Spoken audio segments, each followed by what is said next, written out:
Hey guys, how you doing? Dave Moore here. Just wanted to make a quick video basically on something that I was requested to do, so I'm going to go ahead and do it. And that is explaining my AR. So I'm just going to dive right into it, and I'm going to start at the back here. This is the Mission First Tactical Minimalist, or the Mission First Tactical Battlelink Minimalist stock. The reason I got it was it is very lightweight. It's the lightest on the market, and I was building a very lightweight rifle. So I went with this, and I love it.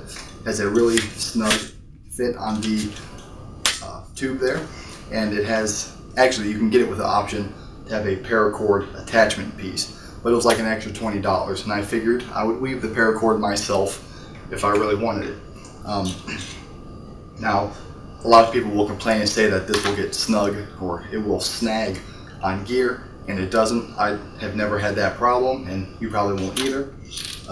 One thing you have to watch out for is they are selling these at the Walmart, and the ones that they are selling are for the commercial sized tube. Now, this is a mil-spec rifle, so it has the mil-spec size tube, which is smaller. So I'm going to go ahead and say that Walmart is selling commercial size, so you have to watch out for that. If you want this for the mil-spec size, you're going to have to order it from their website, from Mission First Tactical's website, that is. Moving up, inside of this tube here, I have the enhanced spring. It's the Damage Industries Chrome something spring. I can't remember off the top of my head, but it did quiet it down a little bit. I don't know if you can hear it, but it did quiet it down. It kind of takes that squeak out, and it is a little bit smoother of a spring, though it is not that noticeable. But it was 10 bucks, so I got it, and I recommend it because it does quiet it down. You don't hear that springiness in your ear when you're shooting it. Apart from that, it is the Magpul ASAP single point sling mount. I like it. It's pretty much industry standard now, compatible with most slings, and it gives you good shoulder to shoulder transition ability. It is a little bit noisy, but that's not a problem. Moving on up is the, let's get this magazine out, the Rainier Arms Raptor Ambi charging handle. This thing is awesome. It is it's amazing. The reason I got it was I am left-handed, so you want the ability to charge it with your right hand, and it's Ambi, so if you're shooting right-handed, just as easy, or you can do the old two-handed there. It's awesome. Built well. Rainier Arms is awesome. And this thing it looks badass. It's about $80. But if you really look at the market, most of the Ambi charging handles are in the same price range. So you're really not wasting money buying this over something else because they're all the same price. But I like it, and I will have one on all my rifles if I ever build more. Of course, I have the Magpul MBUS Gen 2 flip-up sights because, like I said, it's kind of also the industry standard. They're cheap. I ended up getting the front sight for free. Bought the rear sight for whatever price, 30, or they're a little more expensive than that, but they're good. They're low profile, they're polymer, they're light, which is what I like about them, and they work, so why not? The grip is a Blackhawk grip. I don't know the model. I actually won this on Instagram, Dave Moore on there, and it's good. It's got a nice kind of like stippled feel. It's bigger. I don't like the mil-spec AR grip because it's too small, and when I go to grab the trigger, it's like I'm having to hook. Exaggerate, of course, but that's what it feels like. So I like a larger grip, and that way it pulls the front pad of my finger further out to give me better ability to pull the trigger more efficiently. I have the BCM Ambi Safety Selector. It is basically the mil-spec safety selector, but it's on both sides, hence the Ambi. I recommend, even if you're right-handed, to get an Ambi Safety. My goal in the future is to get the Bad Cast Ambi Safety by Battle Arms Development, I believe is the company. But it's called the Bad Cast, and it is the one that if the screw were to pop out it would still stay together, it wouldn't fall apart. So with that one, I'm going to get the long version over here, and I'm going to get the short version over here. And you can get, they have like 6 types of safety handles, whatever they're called. But that's the one I am going to get, the Battle Arms Development Bad Cast. And this one is just an El Cheapo. You have to Loctite that screw, but being left-handed or right-handed, it's easy to turn it off with your thumb and then on with your index finger. So it gives you a nice, it's just a lot easier. And I'm sure if you have one, you know that also. The receivers are Stag Arms. This was originally a Stag Arms Model 2 that I kind of bastardized and just built into my own.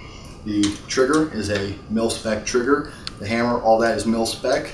And like I said, the receivers are Stag Arms, as you can probably see the little deer there.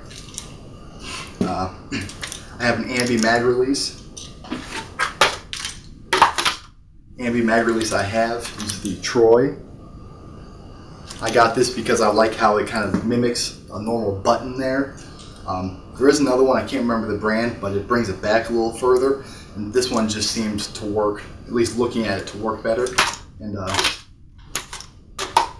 like it. It installs just like a mag release, except you use this piece instead of the normal flat piece there.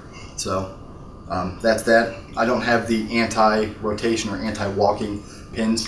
I've never had these pins really move on me, so I don't see a need for that $40 product. But I might get it if I find it for a good price, of course.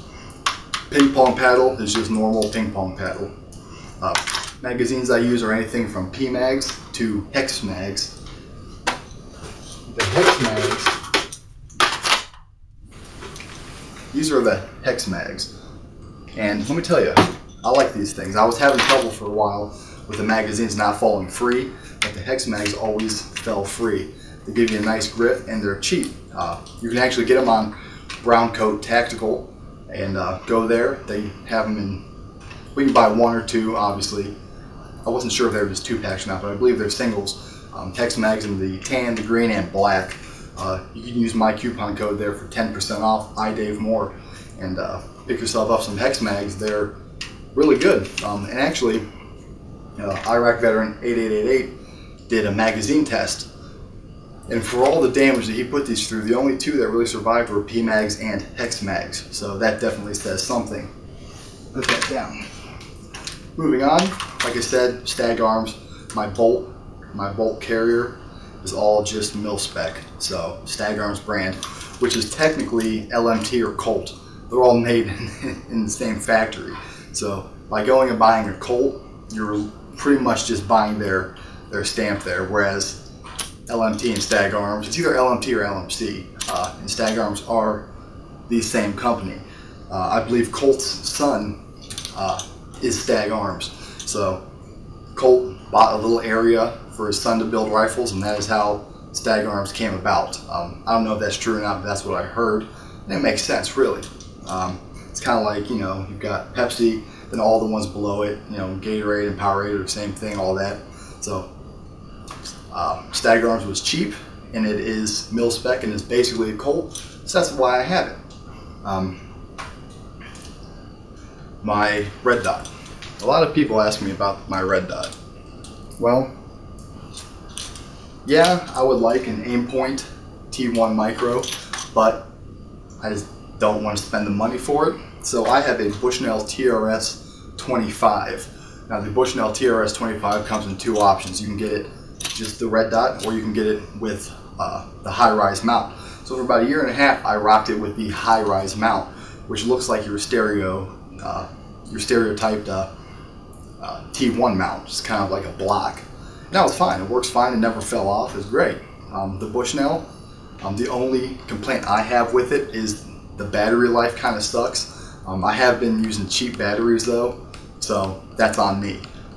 I recommend, and actually from watching Opcom and hearing this guy Tim on there talk, you want to use batteries that are Duracell or Energizer, because the cheap batteries might tend to leak. So go with higher quality batteries. Don't do what I'm doing and using cheap batteries, because the battery life does suck. but if you use good batteries, the battery life will last you a lot longer.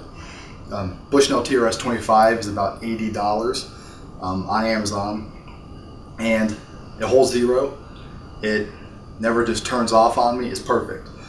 It's bright. It's got 10 settings, or 11. Yeah, 11, which is 1's the lowest, 11's the highest, 0 is off. It's awesome. I mean, it holds 0 every time.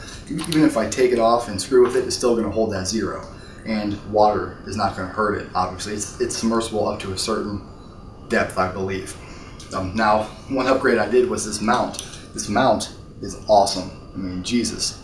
It is the Alamo 4-star DLOC mount for the Bushnell TRS-25. This mount was actually recommended to me by who I mentioned yesterday, D-Mac from Ranger Proof.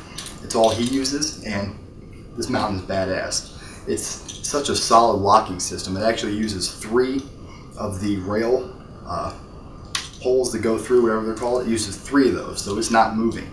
And once it's on, it's on. And once you use it, you can really feel it. So I recommend all of Alamo 4-stars mounts, just because this one here is awesome. This mount here is about $90, $99. So that's really average on mounts if you really price them out. But other than that, I have a, probably can't see it, but a laser engraved dust cover. This cover is made by whoever sold it to me on Amazon. I have a few of them. It's about 12 bucks, but it says, you know, 3%er, we are everywhere. So I liked it, so I got it and put it on here. I recommend if you're going to do that, go ahead and buy a spare dust cover install kit, which is that spring and that pin, because you might lose that spring. Matter of fact, go ahead and buy just spare pins, spare takedown pins, pivot pins, and spare detent pins and springs, because you're going to lose them if you build a rifle. I can guarantee it. Below that, I have the Odin Works XMR, which is the extended mag release. It was actually free when I bought my handguard, and it's pretty straightforward. There's your mag release normally, but it extends it out. Being left-handed, it works really well for stripping the mag out, so I really like it, and it was free. Just install it with Loctite, just like any screw. Make sure you use Loctite and don't over torque it. Moving up, my handguard. I like to call it a handguard because everybody calls it a rail, but I think a quad rail is a rail. This is a handguard. It is the Odin Works KMod 15.5 inch. Now, Odin Works was recommended to me by, guess who? D-Mac from Ranger Proof. As you can tell, I listen to that guy with everything he has to say. I just take it in, and you should too. I mean, watches, he got a little YouTube channel, but Instagram, Ranger Proof. Just go there and just see what he's doing, and you'll understand. It's the Odin Works KMod 15.5 inch handguard. It is lifetime warranty, and they even do tests where they run it over with a tank. If anything happens to it, you just tell them and they will replace it, no questions asked. So the main reason I got it, besides D-Mac telling me, was the set screws here. It is a drilled and tapped system that's drilled and tapped into the barrel nut. What it is there's 2 there, there's 2 there, and there's 2 there. So that makes it 2, 4, 6 set screws, which this is not coming off.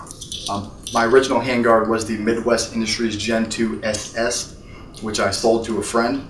My only complaint about that was that it only had 2 screws down here, and then it used Loctite around the barrel nut.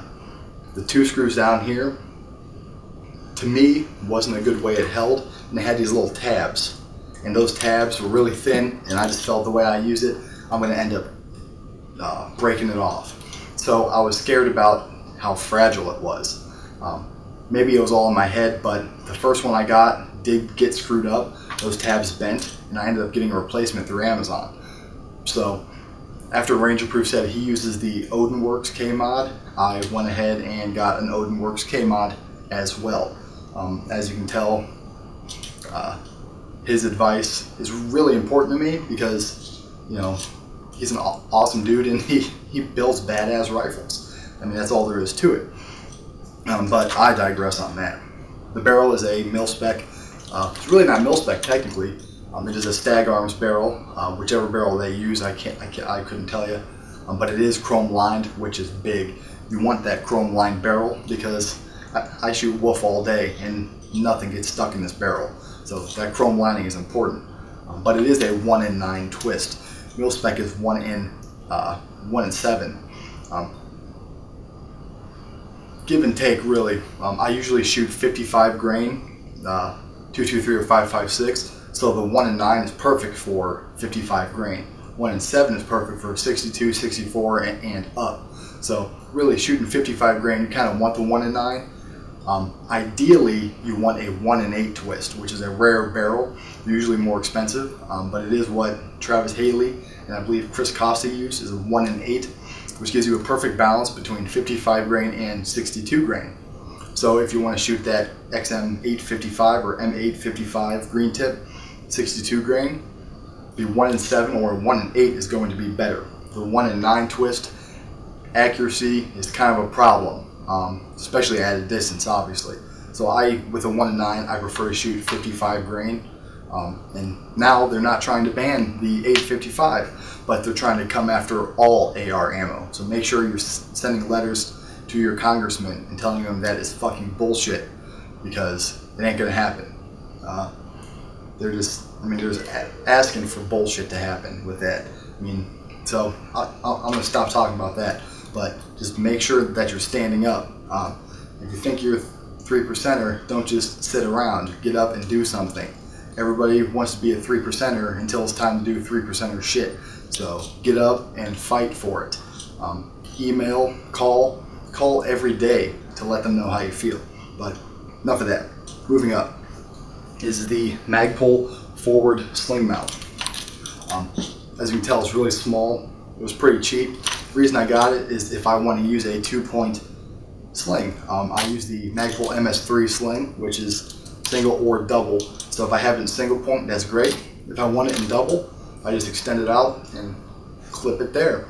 Now I have a double or a 2-point sling. So that's why I got it. It's not, it's no problem at all, obviously you can tell. So there's that. Moving up further is the Lanco Tactical grip stop, which actually I don't think is being made by Lanco Tactical anymore. So just search grip stop. But it is the grip stop. It's one of their first. They have a new type out now, but this is one of the originals. And made by Nathan Muir.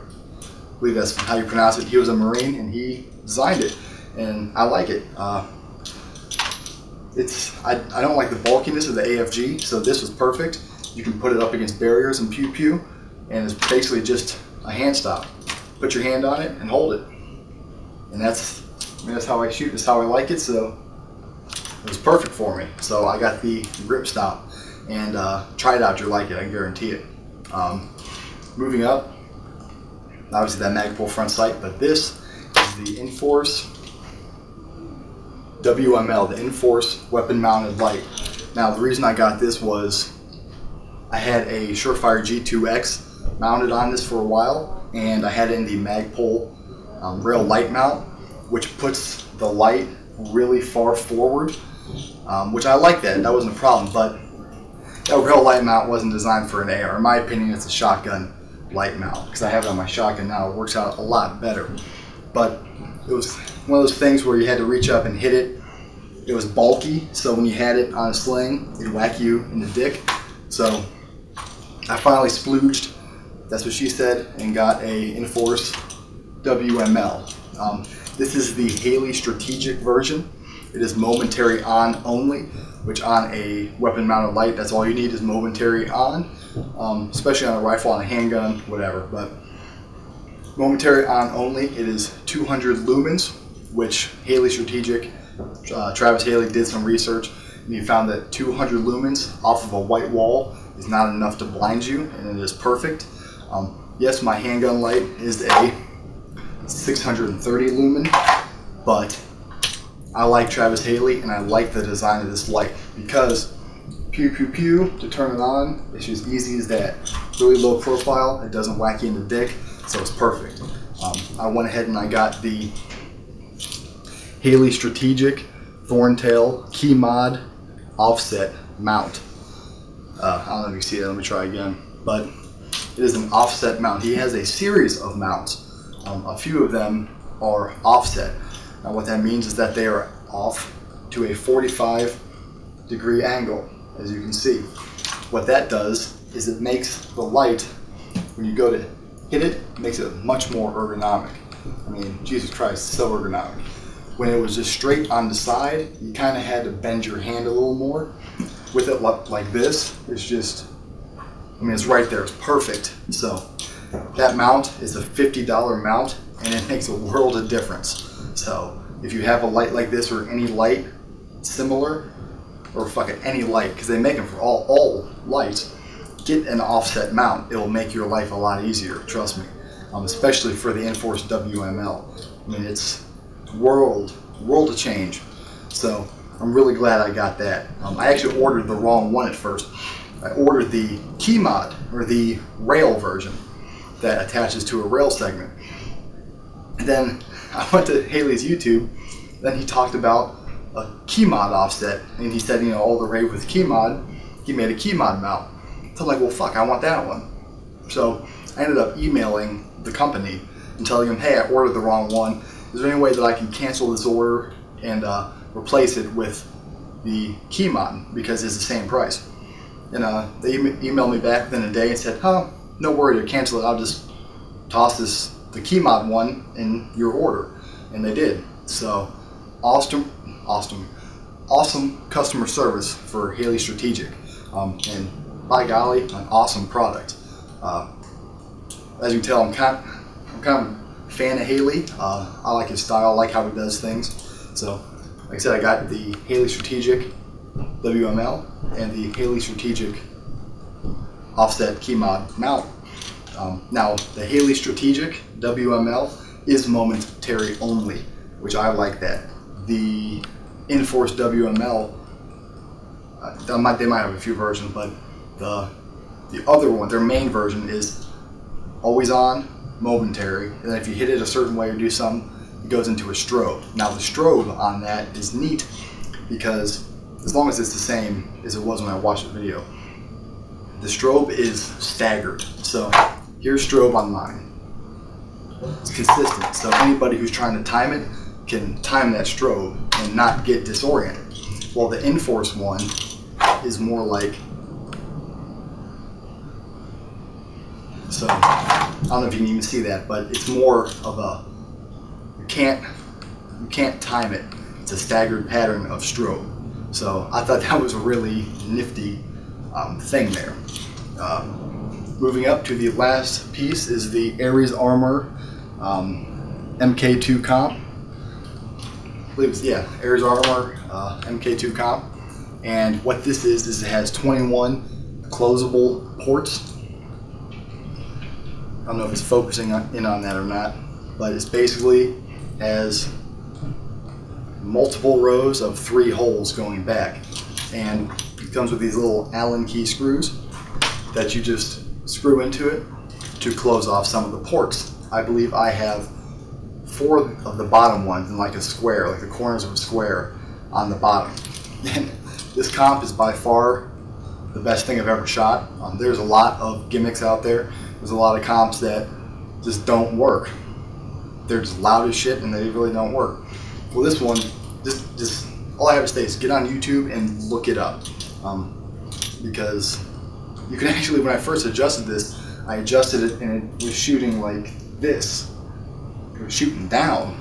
So I had to open up one of the ports. And it will do that. You can get it to where it will shoot down. This rifle shoots, it just gives me a little twitch back. It doesn't give me any muzzle rise at all. So that's why I like it. As a matter of fact, any rifle that I have, I'm going to put this back on it because I like it so much. I find something that I like and I do not change it. I stick with it. So if I like it, you can guarantee it's going to be on everything else that I build. Unless of course I get something for free to use, then I will use that free product, at least give it a review. But until then, it's going to be the Ares Armor. And anything else I missed? nope, that's really it. Like I said, the kit that I use to clean this is the Ms. Clean kit. As you can see, the MS Clean kit, which I talked about before, is the perfect kit for cleaning your rifle. Other than that, I'm going to stop rambling. Like I said, that's really everything on my rifle and the reasons why it is there. So, if you have any questions, just leave it down here in the comment crotch box. But until then, keep shooting.